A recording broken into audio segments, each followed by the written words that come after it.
responder agora essa pergunta do Atos Barbosa.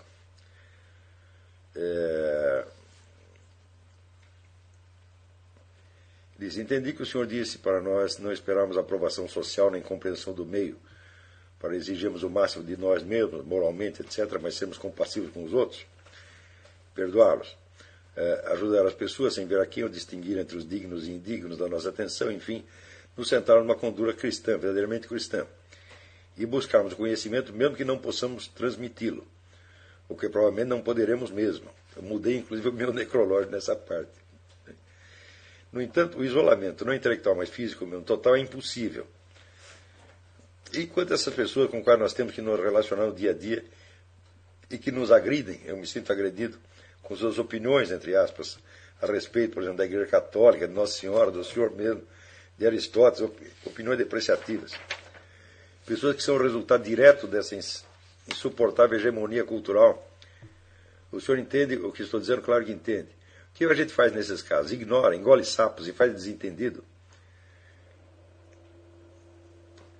E muito bem, quando eu digo para vocês evitarem discussões, não quer dizer que vocês vão deixar passar todas essas coisas. Eu estou dizendo apenas que vocês devem se preparar para poder enfrentar essas situações de maneira vitoriosa, em vez de ficar apenas num bate-boca que não vai levar a nada. Pessoas que vêm com esse tipo de palpite, você deve estar capacitado para tapar a boca delas, assim, com 2 ou 3 palavras, para o sujeito nunca mais abrir a boca sobre nada, para ir para casa e estudar. Entendeu? Agora, se você começa a discutir, você está dando às pessoas um nível que elas não têm, uma importância que elas não têm. Você tem que se imbuir da sua função de ensino. Você não tem que discutir com essas pessoas, você tem que ensinar elas. Tá certo? Agora, para ensinar não basta você ter mais conhecimento do que elas, ou até ser mais inteligente do que elas. Você precisa também estar tão bem estruturado, tão bem equilibrado no seu ponto, né, que você possa fazer como diz Aristóteles, numa luta, vamos dizer, aquele que mais se move é o que apanha, porque o que apanha cai e o outro fica onde estava, tá certo? Então, é você que tem que permanecer inabalável e o outro é que tem que sair abalado. Não é você se recolher, ficar quieto e engolir sapo, de maneira alguma. Enquanto você está engolindo o sapo, você tem que estar se preparando. Como quem dissesse, espera aí que amanhã eu vou pegar você. Ele não entra na discussão enquanto você não estiver preparado para ter uma participação ali absolutamente arrasadora. Essas pessoas elas têm que ser humilhadas para aprender. Quer dizer, se você não quebra a segurança delas, não adianta você falar com elas. Quer dizer, elas não vão se persuadir por simples argumentos racionais. Quem se deixa persuadir por argumentos racionais é porque já está muitíssimo preparado, está muitíssimo evoluído e já não está nesse caso que você está falando. Né? E, vamos dizer, quem está também apto a se deixar persuadir por argumentos racionais, não usa as palavras apenas como armas, tá certo? Como instrumentos de agressão. Quer dizer, claro que você pode usar as armas também como instrumentos de agressão, mas não pode ser essa a função principal das palavras. No Brasil, quando se xinga alguém de fascista, não quer dizer, por exemplo, que haja alguma correspondência histórico-sociológica, ideológica entre o acusado e o fascismo. É apenas como quem xinga a mãe. Tá certo? Você xinga a mãe, você é um filho disso, filho daquilo. Bom, não quer dizer que se você procurar a mãe do cidadão num bordel, você vai encontrá-la lá. Não quer dizer, não tem um sentido literal. É apenas uma ofensa e nada mais. E nós temos que nos acostumar a fazer, quando nós usarmos palavras ofensivas, elas têm que corresponder a uma realidade objetiva. Se você xingar a mãe dos sujeitos, olha, você é um filho disso, está aqui a foto do bordel, está aqui sua mãe, está aqui o cafetão, está aqui o recibo, né, dos serviços prestados, etc, etc. Tá certo?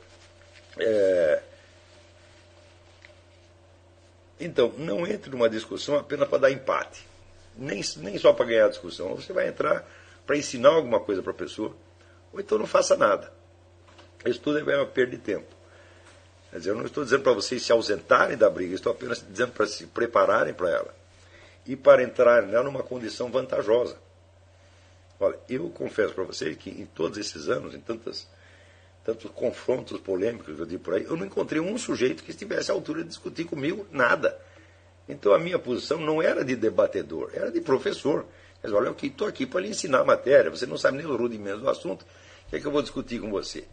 O que é que eu podia discutir com aquele Alaor Café na Faculdade de Direito? Eu estou totalmente despreparado, mente primária, então eu só posso ensinar para ele algumas coisas. Olha, você não sabe nada disso aqui, é melhor você ficar quieto, porque você está tentando participar de um debate apenas por uma vaidade, você não está aqui cumprindo um dever profissional, nem intelectual, nem nada. O seu verdadeiro dever aqui seria ficar quieto.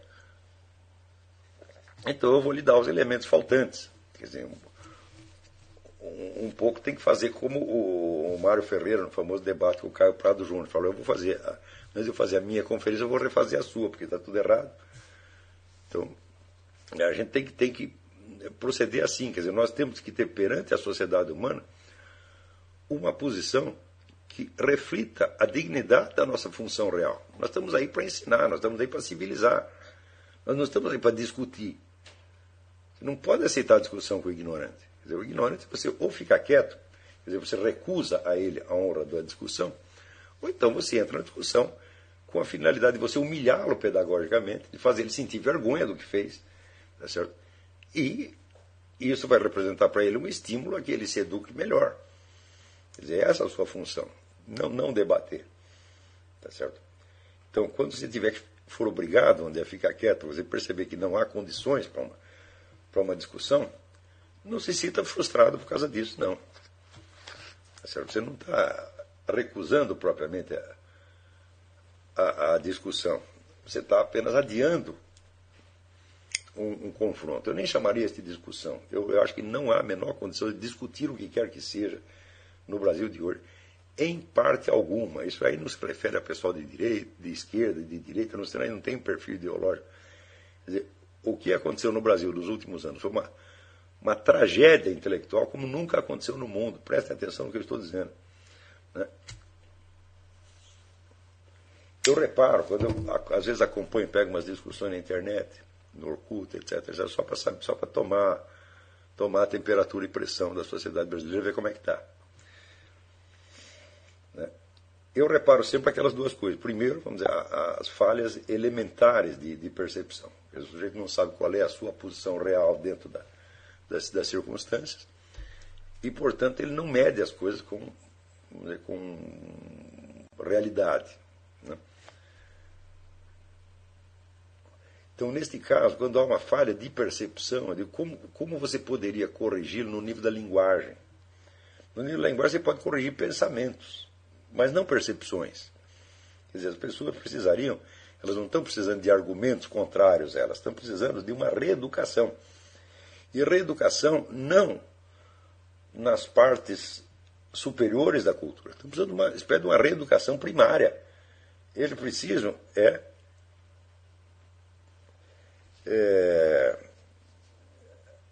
aqueles exercícios do Feuerstein que eu estava me referindo. Para ensinar o sujeito a enxergar, ter um senso das proporções, conseguir relacionar uma coisa com outra. Não é propriamente aprender a pensar. Hoje se usa muito essa expressão aprender a pensar, ou ensinar a pensar. Não? Na verdade, pensar todo mundo sabe. Pensar é uma espécie de um automatismo. O problema não é o pensamento. O problema é a ligação de pensamento com percepção. Isso aqui não tem. A hora que o sujeito entra no automatismo lógico, automatismo verbal, né? Ninguém segura mais. Ele vai tirando conclusões, crente que está agradando, que está fazendo uma coisa maravilhosa, mas na verdade não está falando a respeito de nada. Então, sobretudo, se trata de um povo que tem uma certa habilidade verbal, eu me referi até ao mimetismo brasileiro.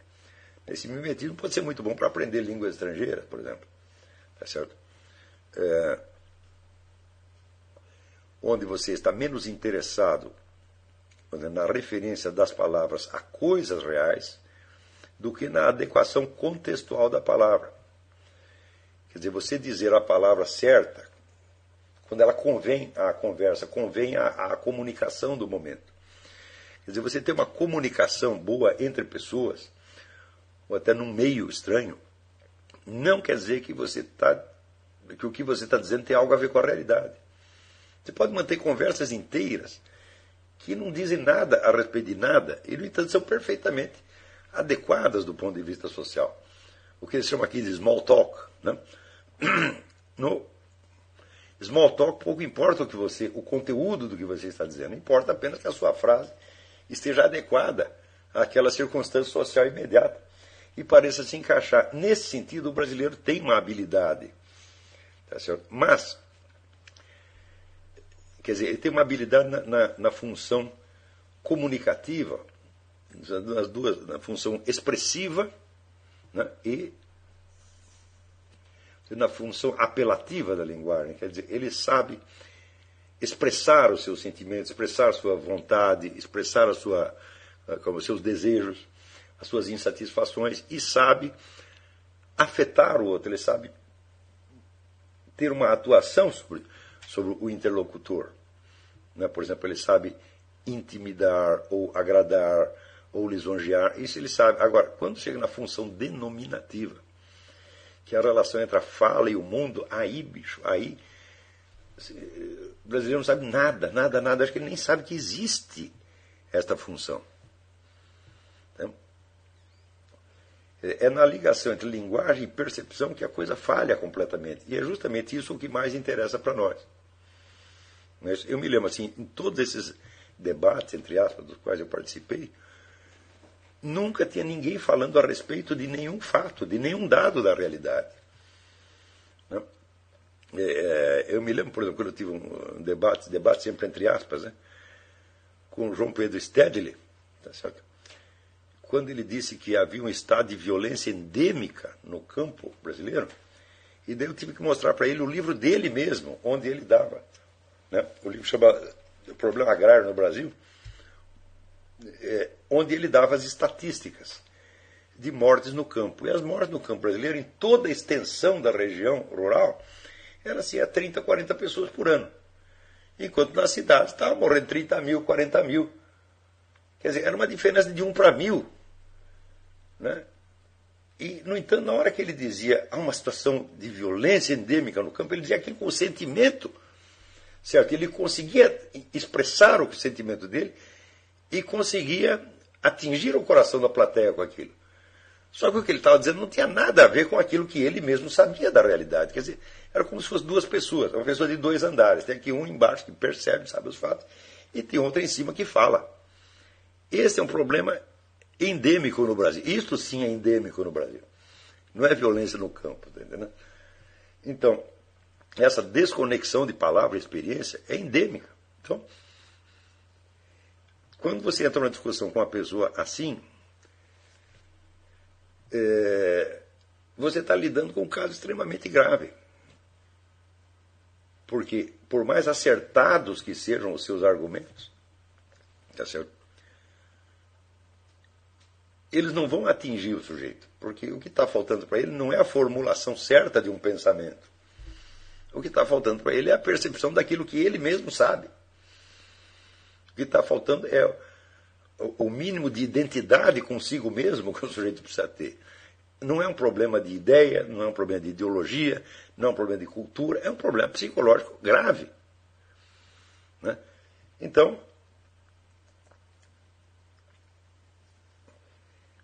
o desajuste total não só da pessoa com a sua memória, com aquilo que ela sabe que é verdadeiro, mas com a própria situação de discurso.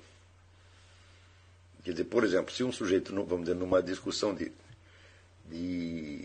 internet, ele se empolga como se estivesse num debate parlamentar, ele está fugindo da situação de discurso. Ele não está nem distinguindo entre o escrito e o oral. Quer dizer, ele está escrevendo ali um post num site da internet como quem estivesse fazendo um discurso no parlamento. Então, mas a coisa é tão desproporcional, é tão deslocada do contexto, né, que você vê que a pessoa, ela como se transpôs a um outro mundo, ela se transpôs a uma segunda realidade. Ela está vivendo um teatrinho mental absolutamente psicótico. Então, como é que você vai discutir com um sujeito desse? Ou quando a pessoa começa, vamos dizer, a fingir que sabe aquilo que não sabe.